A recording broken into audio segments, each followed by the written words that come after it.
Welcome back. A state funeral was held at the police academy for the 8 policemen who were killed in a terrorist attack on their vehicle. Earlier, unidentified gunmen killed 8 policemen, including an officer, in an attack on a police vehicle in Helwan district. The Interior Ministry said in a statement that 4 gunmen with automatic weapons got out of small pickup truck, stopped the police car and sprayed it with bullets and then fled. For his part, Minister of Interior General Magdi Abdel Ghaffar mourned the martyrs who sacrificed themselves for Egypt. The Interior Minister ordered to form an investigation team to identify the attackers and bring them to justice. He also ordered to provide all support to the families of the martyrs.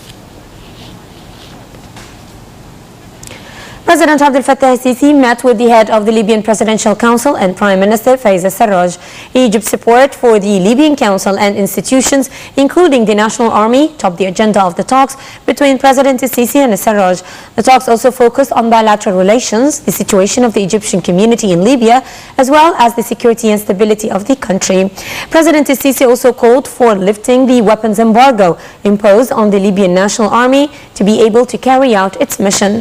Presidential spokesman Ambassador Ala Yusuf said that President al-Sisi highlighted the deep historic and solid relations between Egypt and Libya. For his part, al-Sarraj expressed his country's appreciation to the pioneering role played by Egypt in the stability of the Middle East region. He extended appreciation for the great efforts exerted by Egypt to achieve the security and stability of Libya.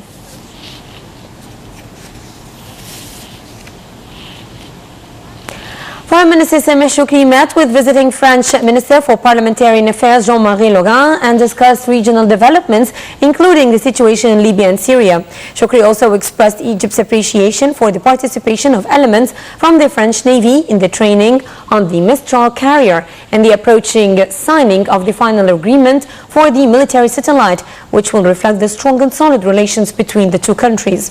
The French minister is on an official visit to Egypt, where he holds several meetings with a number of high-ranking officials, including Parliament Speaker Dr. Ali Abdel. For his part, Le Guen stressed that Egypt is an important partner to France and that both countries are working to organize an international peace conference to push for a resumption of the Palestinian-Israeli stalled negotiations. The House of Representatives convenes on Sunday to discuss a number of urgent files, including Sunday's terrorist attack in Helwan district. Earlier, Speaker of the House of Representatives, Dr. Ali Abdel, arrived in Cairo after participating in the inauguration session of the Pan-African Parliament, which was held in South Africa. Dr. Abdel headed the Egyptian delegation there and delivered Egypt's speech before the opening session. Egypt had its membership restored to the African body after a 3-year absence. The body of the Egyptian man who was killed in Italy's Napoli city at the end of April arrived in his hometown of Munofeya. Earlier, the body of Mohammed Beher Subhi Ibrahim had been received at the Cairo International Airport by his brother and cousin, along with Shibin El-Koum MP.